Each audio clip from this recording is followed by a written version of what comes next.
Sanjaynagar police station हद्दीतील शिराज इब्राहिम मुल्ला वय वर्ष 21 राहणार राम रहीम कॉलनी हा युवक गेल्या शनिवारपासून संजयनगर पोलीस स्टेशनमध्ये मिसिंग असल्याची नोंद होती। सदर युवकाचा मृतदेह विश्रामबाग पोलीस स्टेशन हद्दीतील काळीखण परिसरात पाण्यात कुजलेल्या अवस्थेत आढळून आला। घटनेची माहिती मिळताच घटनास्थळी विश्रामबाग पोलीस स्टेशनचे अधिकारी व अंमलदार, जिल्हा आपत्ती व्यवस्थापन विभाग, आपदा मित्र तसेच स्पेशल रेस्क्यू फोर्स म्हणजेच SRF आपत्कालीन पथक दाखल झाले।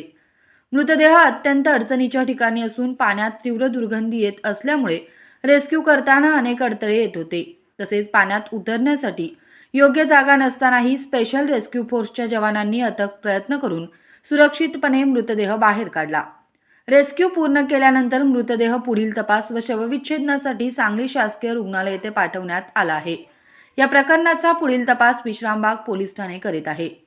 या रेस्क्यू ऑपरेशनमध्ये स्पेशल रेस्क्यू फोर्सचे कमांडर कैलास वडर यांच्यासह सागर जाधव, आसिफ मकानदार, इर्शाद कवटेकर, महेश गव्हाणे, आकाश कोलप, अनिल बसरगट्टी, योगेश कदम आदी जवान घटनास्थळी उपस्थित होते।